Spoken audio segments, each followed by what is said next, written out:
Hello, magandang gabi sa inyong lahat. Start na tayo ng Halloween special. So lahat ng wait lang ha, tingnan nyo muna ako. So lahat ng mga special ngayong Halloween ay re-reactan natin hanggang matapos. Itong unang linggo, or last linggo ng October. Sorry. So bago lahat magbabasa muna ako ng disclaimer.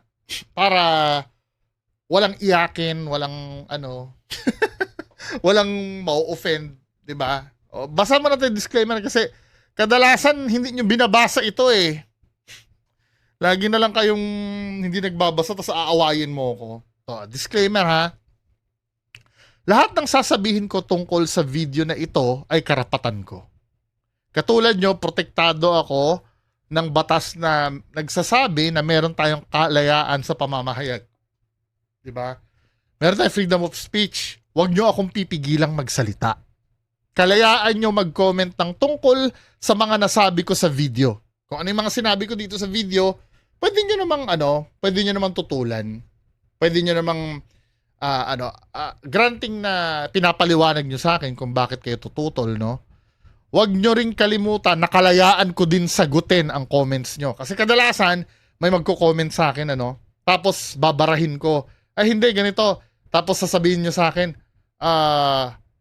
bakit? Bawal ba mag-comment? Sabi mo, pwede mag-comment. Pwede naman mag-comment, pero hindi ko sinabi na hindi ko re-replyan yung comment nyo. Karapatan ko din na replyan yung comment nyo. Diba? Ang mga video na topic ko ay nakapublish po sa public. Nasa public po yan. Kaya wala kayong karapatan na magsabi na wag ko pakialaman. Ipa-private nyo dun sa may-ari ng video para hindi ko makita. Wag nyo rin akong pagbibintangan na nagnakaw ng video. Protektado ako ng fair use doctrine.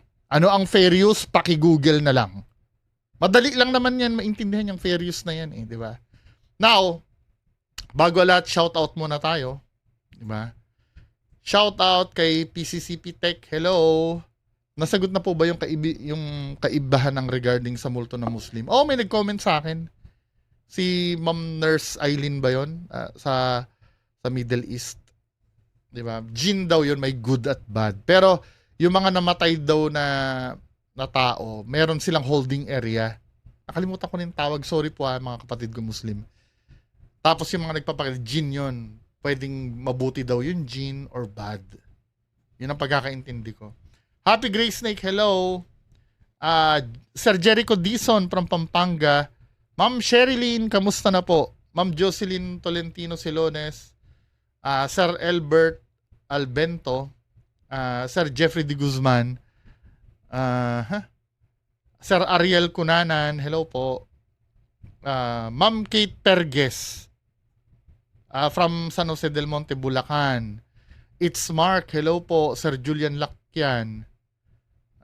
Yung tinutukoy mong manananggal sa thumbnail, peke, tinubuan ng pakpak sa braso. Oo nga, no?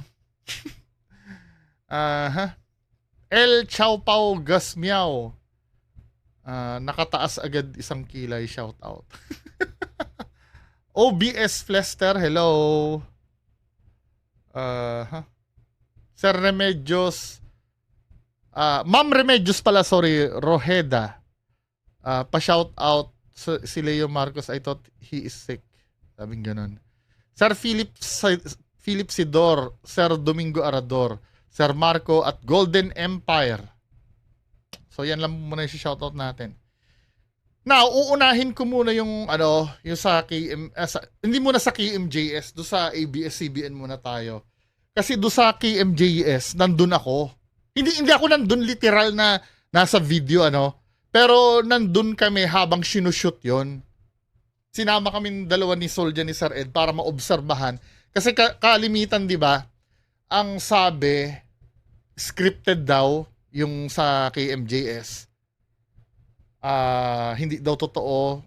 Ngayon, nandun kami para patunayan. May footage ako ng sa akin. Huhulihin ko yon. Aayusin ko pa yung mga footage eh. Di ba? Pero unahin muna natin dito sa may Kapamilya Online Live. So ito yung video. Unang topic, ano ba tong unang topic ni Kabayan? Ito. Ito pala sa scene 2. Katatapos na lang Corina eh. Forward natin ano. May nakamasid. Ayos yung forma ni Kabayan oh. Bagay pala sa kanya nakaganyan eh, naka-rubber shoes na ganyan. 'Di ba ganyan ang pormahan ni ano ni Rapi Tulfo? 'Di ba? Ayos pala si Kabayan, pormahan eh oh. Bumata siya sa ganyang forma. May nakamasid. Hindi mo nakikita, pero ramdam mo sila. Handang maghasik ng takot, Forward natin na doon sa unang subject. kapangingilabot na kwento, mga hindi may paliwanag na pangitain, at panggagambala sa payapang buhay ng ilan nating mga kababayan. Siguraduhin na hindi ka nag-iisa. Iconic talaga yung ganyan niya, no? Kahit nasabihin mo yung KMJ isang standard ngayon, pero hindi mawawala sa puso ng mga Pinoy yung ganyang boses ni Noli De Castro. Dahil nandito na ang kababalaghan. Alright, forward natin na. Ano ba yung unang topic? Uy, si Sir Hiwaga, yun ah! Ang unang topic ay ang kwento ito ay base sa tunay na karanasan na nakunan mismo sa CCTV ng pamilyang naninirahan sa isang ancestral house sa Pampanga.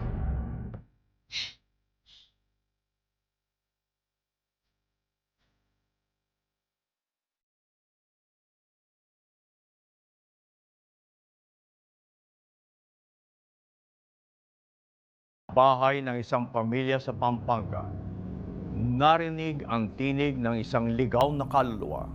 Ito yung hindi maduduplicate kailanman ng KMJS, ano? Yung kwento na yan, yung ganyang pananalita. At ang pinagmulan, Sorry, kailangan kong i-post ha, kasi grabe mag-strike tong ano eh. Itong channel to eh. Di ba? Kaya kailangan putol-putulin ko. Sorry po, baka mamaya mabubwisit kayo sa akin eh. ang mga luma at minalang gamit na nakaimbak sa kanilang bodega. Bodega.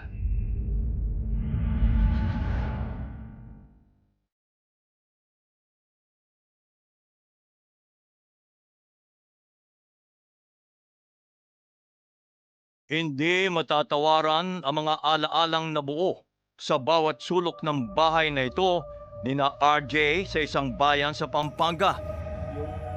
Ganda ng bahay, no? Ang henerasyon na ng kanilang pamilya ang tumira dito. Kaya ayoko dyan eh, yung may mga ribulto na yon. Mahilig sa ganyan din ang tatay ko eh. Pag pumunta ka sa opisina ng tatay ko, may mga ganyan. Hindi tuloy ako doon kasi ako nanonood dati ng TV sa opisina noon. Kasi malaki ang TV doon dati eh. Kaya pagka halimbawa wala yung tatay ko, pero pagkagabi na, hindi na ako makanood ng TV doon, tsaka hindi na ako makapaglaro ng PlayStation kasi ano eh, may mga ganyan. Maari ay tinatabi nila ang mga pinaglumaang gamit bilang memorya ng kanilang masasayang pagsasama. Ancestral house po siya ng aking ama. So ako po ngayon ay 30 years old. So simula po nung pinanganak ako, dito na po kami nakatira. At simula po nung bata po yung ama ko po, dito na rin po sila nakatira. Dati din po siyang factory ng isang meat shop. Basically, meron pong factory na na-abandon at meron pong bahay sa gitna ng lote. Nang magkaroon ng sariling pamilya, pinili rin ni RJ na dito itira ang kanyang asawa at 2 anak. Pero sa halip na ginhawa at katahimikan ang maiparanas ni RJ sa kanila, pambubulabog mula sa mga ligaw na kaluluwa ang kanila palang mararanasan. Ika-1 ng Setyembre 2023, pasado 5:00 ng hapon, CCTV. biglang binuhat ni Lian ang 2 taong gulang niyang panganay na anak, dala ng takot at kumaripas ng takbo. Sino yung... Biglang binuhat ni Lian ang 2 taong gulang niyang panganay na anak, dala ng takot at kumaripas ng takbo. Mukhang mayaman to eh, no? May ano eh. May aircon sa ano eh. Ang dahilan, iyak o ungol ng tila isang batang babae na sinundan naman ng pagagikik ng tila isa namang matandang babae. Oo nga, no? Yung parang witch, yung... yung ganon. Ng tila isa namang matandang babae.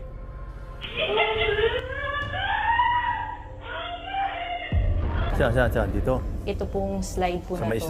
slide. Opo. Nung hapon po na yon, kaming apat lang po. Iyaya, ako, Eto ha. Magagalit na naman kayo sa akin. Ito, hindi, bibigyan ko lang kayo ng mga ano, ng mga hint or hindi hint eh, ano bang tawag nun? Ng clue or ng mga indicator pala, yun ang pinakamagandang ano. Tandaan nyo, no, by default, lahat ito ay peke by default. 'Di ba? Kasi ang pinag-uusapan natin dito ay paranormal.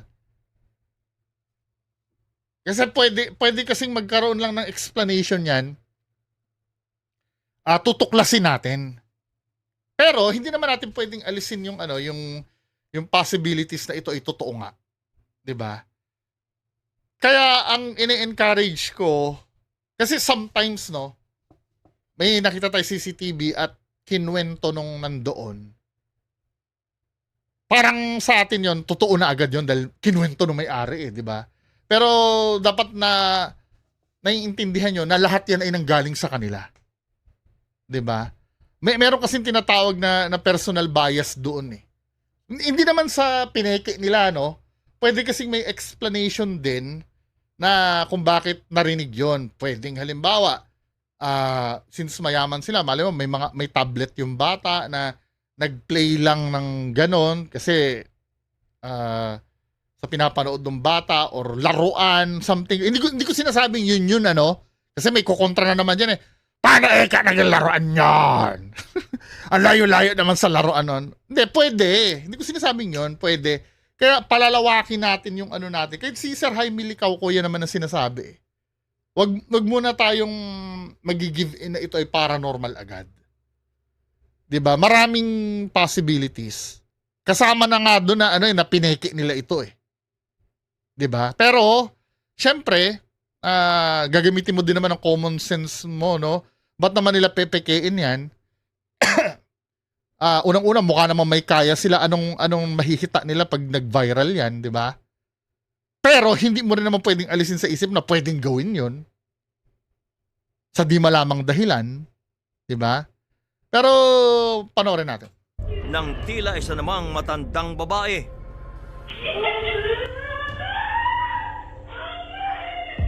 Saan, dito. ito pong slide po Sa na may to. slide. Opo. Nung hapon po na yon, kaming apat lang po. Iyaya, ako, yung 5-month-old, yung 2 years old. Yung isa naming kasambahay nasa labas po. Tapos yung asawa ko wala po nung araw na yun. Kaya alam namin na pag may ibang boses, hindi na po kami yun. Iba na po yung tawa na po ng matandang babae. Sabi po niya, hihihi. O nga, no? Ipinasuri namin sa isang CCTV specialist ang video ni Lian.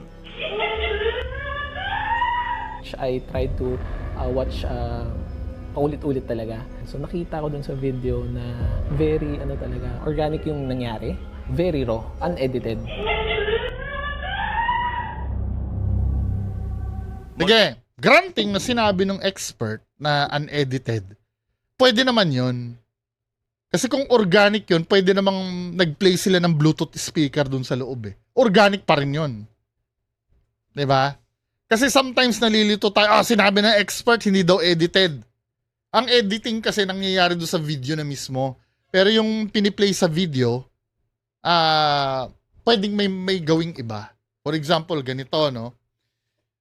Hindi ko i-edit itong video na to as is to. Tapos magpi-play ako dito ng sound effect. 'Di ba? Play tayo ng sound effect.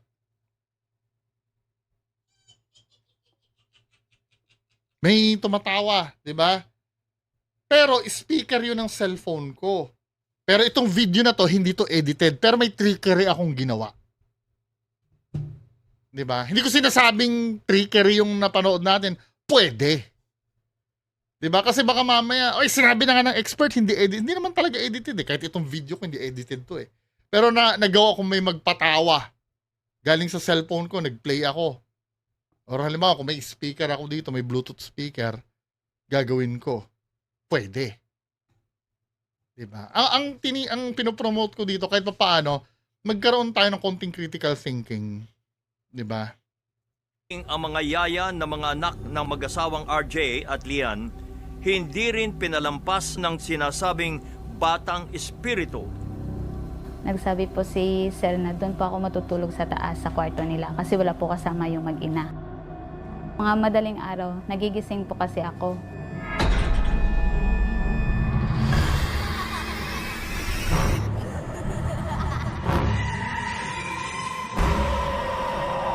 Nakatingin po ako sa crib. Pagtingin ko po, may nakadungaw po sa kanya na bata. May nakadungaw. Doon sa Opo, crib. Sa labas po ng crib niya. Sino yung batang yun? Po, unti-unti po siyang pumupunta sa akin. Tandaan nyo ha, ito ay testimonya na natutulog sila na nakita niya. Pwede kasing pwedeng panaginip or sleep paralysis moment, 'di ba? Hindi ko na po magalaw yung katawan ko. 'Yon ang first clue. Hindi niya magalaw ang katawan natin. Yan ang tinatawag kasi na na atonia. When you say atonia, ang atonia kasi ay defense mechanism ng katawan natin 'yon. Ngayon, nagkakaroon ng glitch yung sleep paralysis, pero hindi na ang sleep paralysis hindi defense mechanism ha. Yung atonia, yun yung defense mechanism na nararanasan natin sa sleep paralysis. Ang atonia po ay normal. Yung REM atonia, yung REM atonia. Kasi yung REM, yun yung rapid eye movement eh. Pag nag-rapid eye movement ka, natutulog ka, ibig sabihin nasa deep sleep ka. Nasa deep sleep ka, magkakaroon ka ng atonia. Pwede nyo naman i-research nung pinagdadaldal ko kung hindi kayo convince eh. Pag may atonia ka, hindi mo talaga magagalaw yung katawan mo. Kasi tulog ka eh. Ang defense mechanism ng atonia, ang ginagawa niyan, para halimbawa nananaginip na ikaw ay nakikipagsuntukan,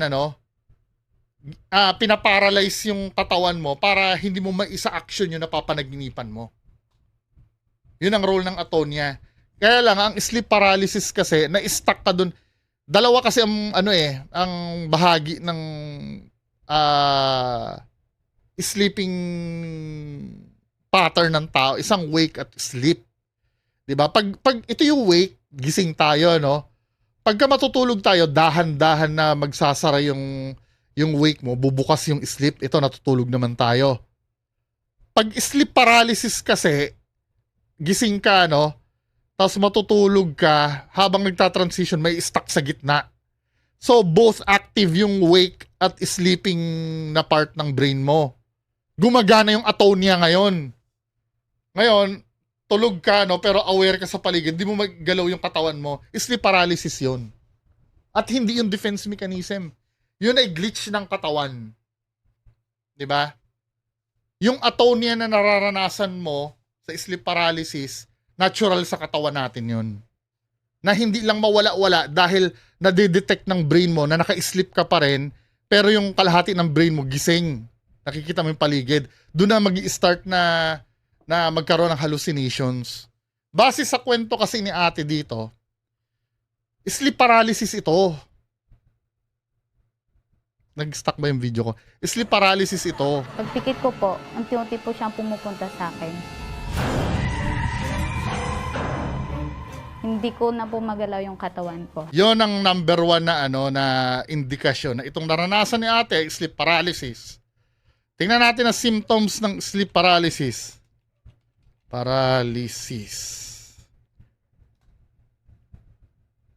Diba? Ang symptoms ng sleep paralysis ay number 1, yung hallucinations, intruder hallucinations. ito yung may nakikita kang bagay. Vestibular motor hallucination, pwede ito yung parang lumulutang ka. Pwedeng chest pressure, no? Chest pressure. Hindi ka rin makagalaw, paralyze ka.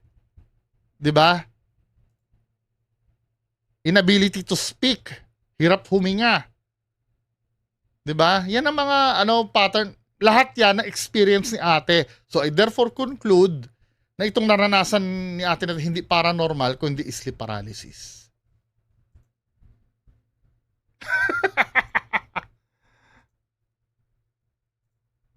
Sa takot. Opo. Hindi po ako makahinga. Parang nakahiga po siya. Oh, di ba kayo nga difficulty of breathing? Parang nakadagaan, gano'n. Opo, nakadangan. Chest pressure din. Nabasa natin kanina. Anong itsura niya? Lalaki po. Maitim po kasi. Maitim. Di ba? Yung maitim na yan, pwedeng old hag syndrome. Old hag syndrome na nararanasan natin sa sleep paralysis. Ano ba yan? Yung old hag syndrome na yan.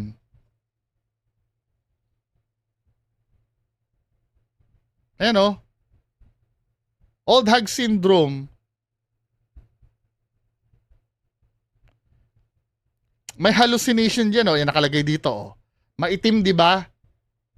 Seeing shadowy figures or menacing creatures often referred to as sleep paralysis demons. Di ba? Shadowy figure. Kasama sa symptoms ng sleep paralysis yan. Balik natin. Kaya yung mga itim-itim na nakikita niya na yan,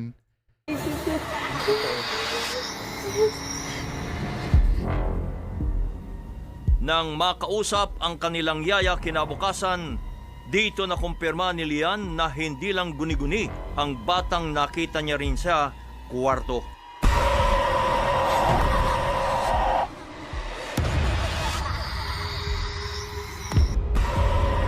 Ate, may nakita ka ba sa kwarto namin kagabi? Sabi niya, ate, mayroon po nakatingin na ganun sa kama. Doon ko po sabi na, okay, hindi lang po siya nasa utak ko kasi hindi ko pa nakikwento sa kanya.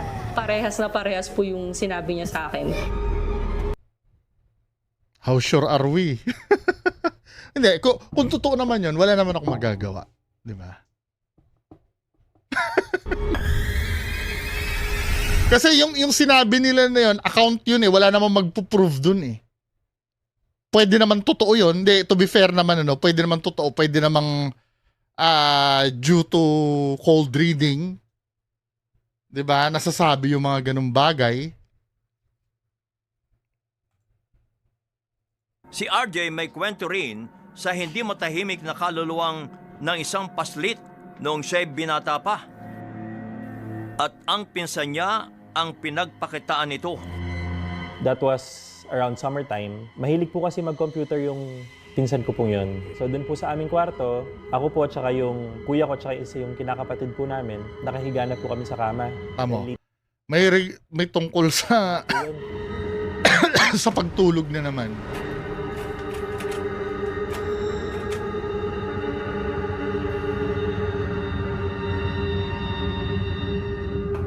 Ah!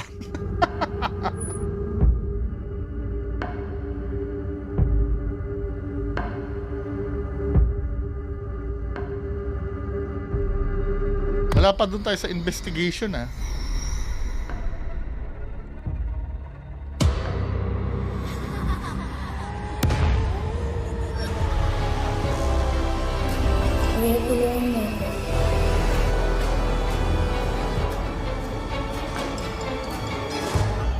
Hindi ba niya tinanong ko, anong tulong ibibigay namin sa'yo?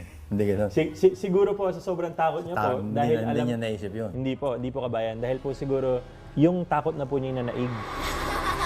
Ano din eh, sleep paralysis din ito eh. Same pattern eh. Oh. Nasa kama din. Yung sinasabi nagko-computer na yon, ano yun eh, reenactment lang yun eh. Hindi naman naisabi ni Kuya na pumunta doon sa bahay na para mag-computer, pero hindi naman sinabi na during nagko-computer na ano yun. Yan o, ganyan na ganyan din o. Sleep para dumadagaan din.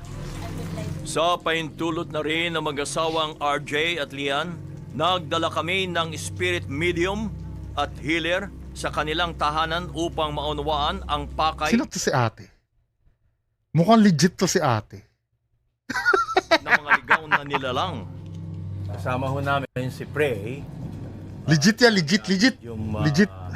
healer. So amin nung Legit yan si titingnan ate, kung ano legit. makikita niya dito sa loob ng bahay at kung ano may tutulong niya dito sa mag-asawa na may-ari ng bahay. Okay, Prey?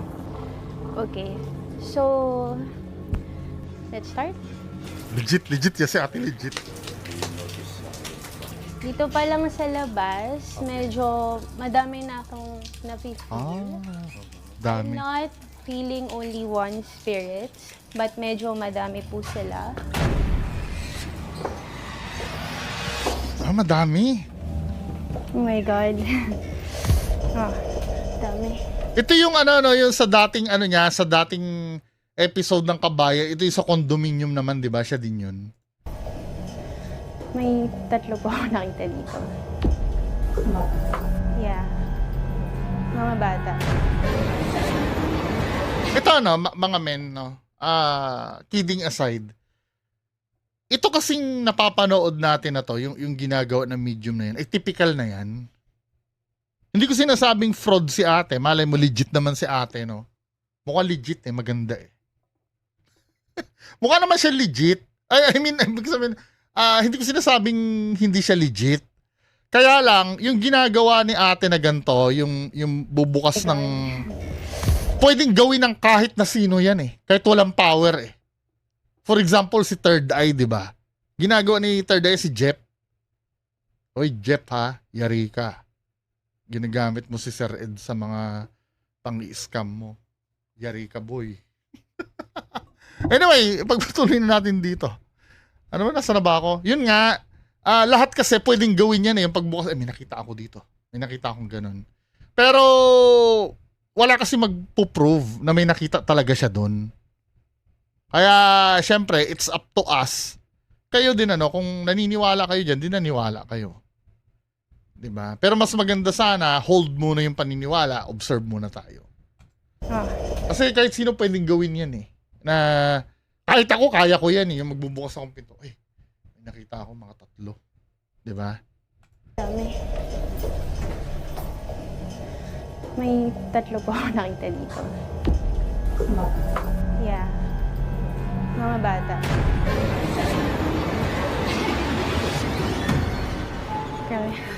Kaya, tumataas yung balahibo ko. Anong ginagawa nila? Bata kasi na Kasi, tumatakbo yun ang yun ang importance ng may gamit ka to prove na may magsusupport ng claim mo. Panoorin yung yung Halloween special namin, Nax. 'Di ba? Si Kuya Rick na na paranormal, yung dating apprentice ni Sir Ed kasama namin eh. So pag nagsa-summon siya, pag tinatanong niya, nag-spike yung yung EMF meter. Tandaan nyo yung EMF meter na yon, nakatambay lang yun.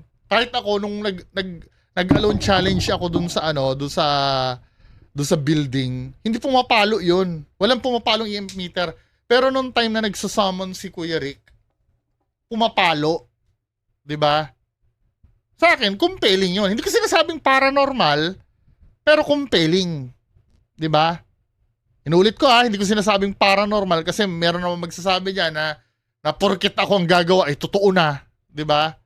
Compelling lang pero hindi siya hindi ko pwede sabihin paranormal. Nasa sa inyo pa rin 'yun. Baka mamaya kayo yung makapag-crack ng ng code eh, or makapag-debunk nun eh.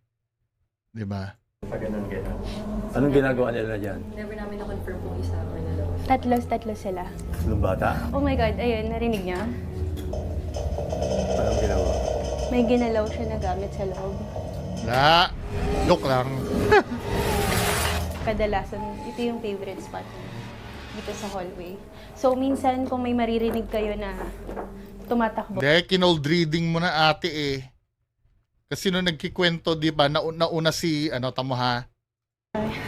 Kaya, tumataas yung balahibo ko. Tama ha? Anong ginagawa nila? Bata kasi na Tumatakbo dyan. Di ba? Nakwento na nung ano, may bata kasi na tumatakbo dyan.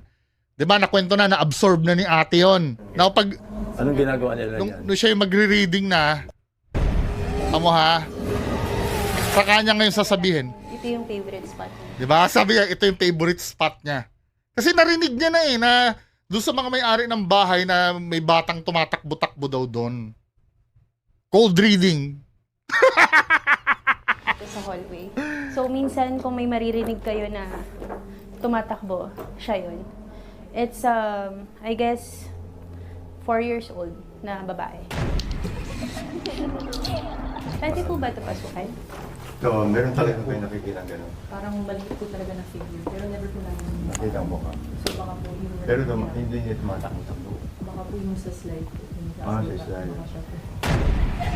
Oh, yung baka sa slide na yon, confirmation bias yun, may baka eh. Confirmation bias. Inuulit ko, lahat tayo meron yan. Hindi nawawala yan, yung confirmation bias. Kahit ako din, meron din yan. Nakita mo ka. So baka po yung... Pero hindi niya tumatakbo. Basta sinabi niya na baka, ibig sabihin hinanapan niya na reason eh. Sa slide.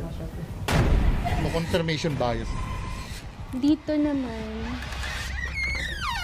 meron ako nakita black lady sa loob. Doon sa area na yan. Baka yun yung tumatawang matanda. So, minsan kung papasok kayo dyan, tapos nafe-feel nyo na medyo mabigat agad yung pakiramdam nyo, or kapag pumapasok ka na parang biglang sumasama yung pakiramdam mo, usually, it's the black lady. Nararamdaman nyo din ba? Pag lang po sa... Minsan po natutulog kami dyan, pakiramdam namin meron din may...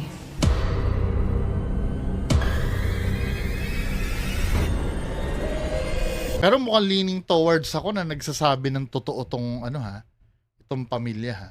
Mukhang may credibility yung claim nila. Paano ko nasabi yon?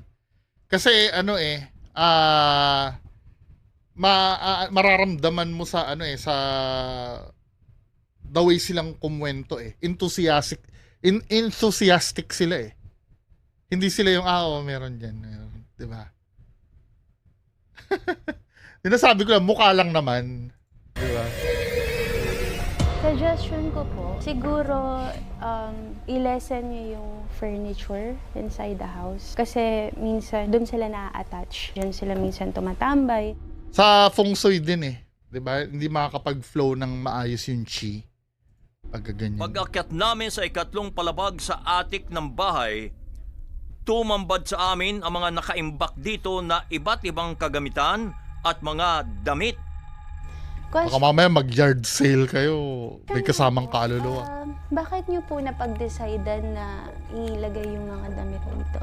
Mga hindi na nagigamit. Oh, nagko-cold reading. Parang bodega. Ito po yung reason kung bakit sobrang daming spirits. Kasi dito sila Tumatambay. halos lahat. Yung age kasi nila around 4 years old to 6. So, Ang tanong, sino yung mga yon, di ba? laruan na ginagamit nila. So, diyan sila naglalaro. Madalas po. Kasi yung mga gamit po talaga kung kaya na hindi na ginagamit, kailangan yung ipamigay or alisin na po talaga. Actually, Hindi sasama yung mag-declutter. Kapag ba pinamili namin, hindi magagalit yung... Hindi naman sila magagalit, pero mag-cleanse din ako mamaya before tayo matapos. Ano yung nasa taas? Actually, hindi ko rin alam ang tawag dyan eh, pero puro gamit din yung nasa taas. cold reading. Feeling ko yung taas, ihuli nyo na before nyo linisin yung lahat. Kasi yung nasa taas, parang hindi tayo makakaakyat kasi medyo aggressive. Madami po masyado sa taas. Maya-maya lamang bigla na lamang nakaramdam si Prey na may pwersang humawak na mahigpit sa kanyang kaliwang braso. May, ayan. Mayroon kang kan? Saan dyan? Oh. Ang pula. May humawak sa'yo. Wait. Tawag dyan eh, pero puro gamit din yung nasa taas. Feeling ko yung taas, ihuli nyo na before nyo linisin yung lahat.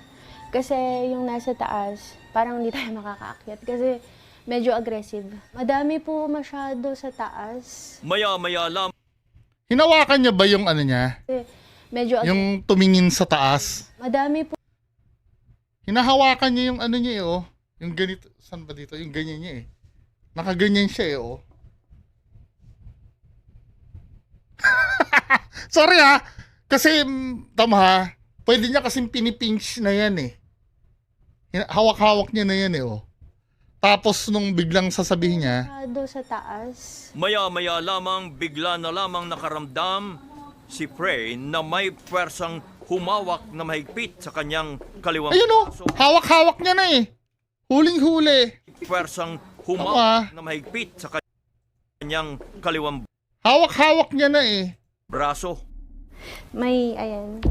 Tapos papakita niya meron ng something. Mukhang Naaabot niya eh. Nakita naman natin sa video, di ba? Nung lumingon siya sa taas, hawak-hawak niya na.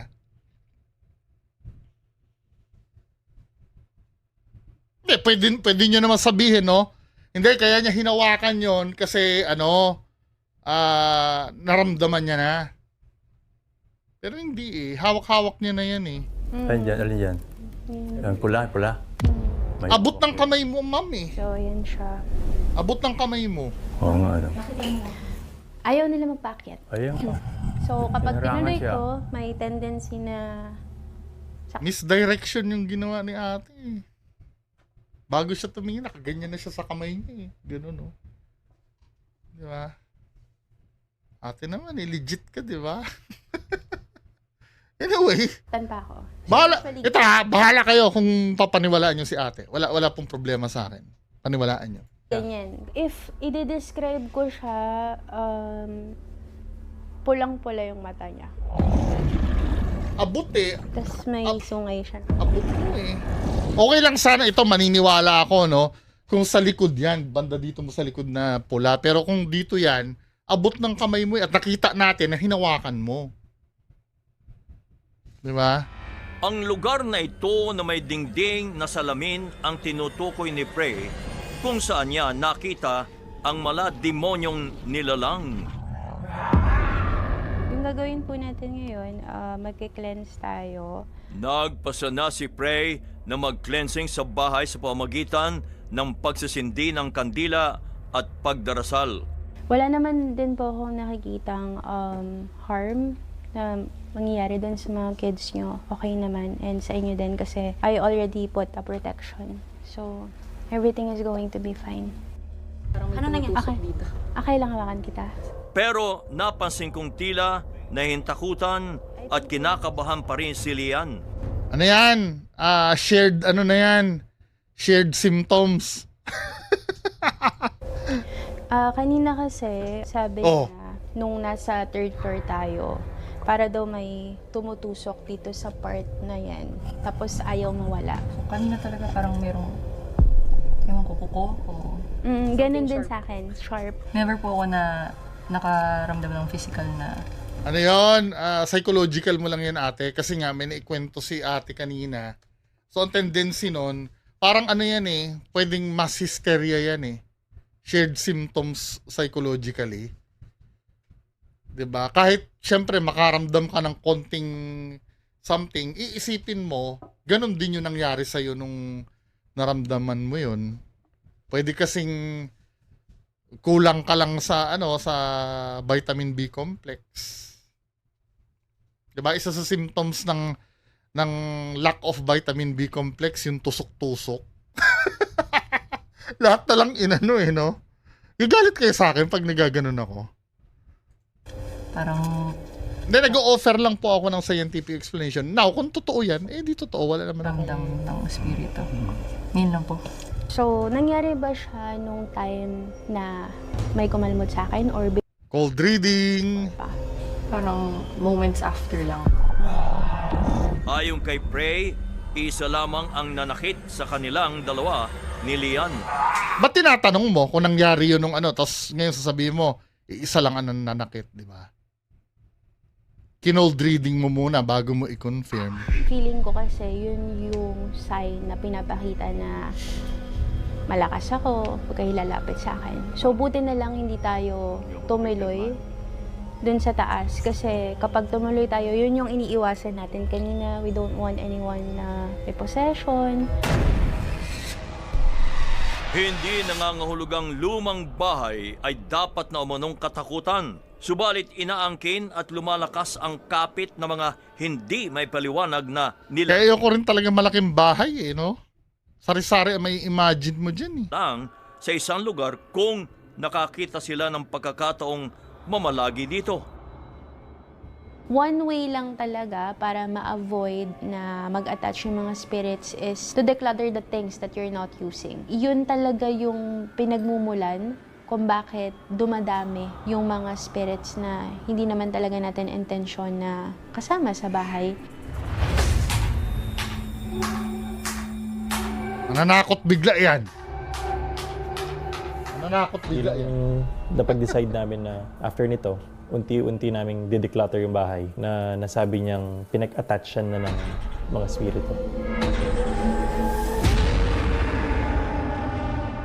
Dahil yamang kung ituring ni RJ ang tahanan Yun na yan. tamang Autobomber na ang pamilya. So, yun na yan. Bukas na yung susunod mga kababayan ko.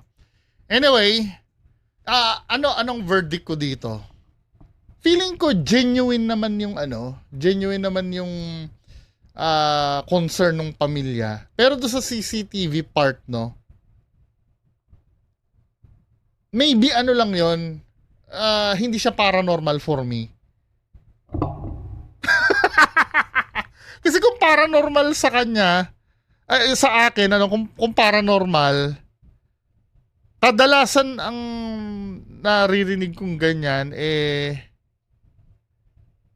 parang yung katulad ng sinabi nung sound expert, organic yung sound at narinig nila yun Kadalasan kasi pag spirits, hindi naririnig ng human ear. Kadalasan, hindi ko naman sinasabi lagi, pero kadalasan hindi na ng human spirits. Kung totoo man yun, sobrang lakas nun. 'Di ba? Anyway, basta sa akin pinagbatayan ko na parang hindi ako convinced. Parang manufactured yung sound It's either siguro sa laruan ng bata yon or sa gadget ng bata na nandoon. 'Di ba? Well, for me yon, no. Kung maniniwala kayo doon, ay di walang problema. 'Di ba? Kung pares naman tayong wala doon, 'di ba? Wala ka naman doon sa pangyayari, wala din ako doon sa pangyayari. So, pares lang tayo may kalayaan kung ano yung tingin natin, kung ano nangyari doon. Anyway, yan lang po muna ang pag-uusapan natin ngayong gabi. Magandang gabi sa inyong lahat. Bye-bye.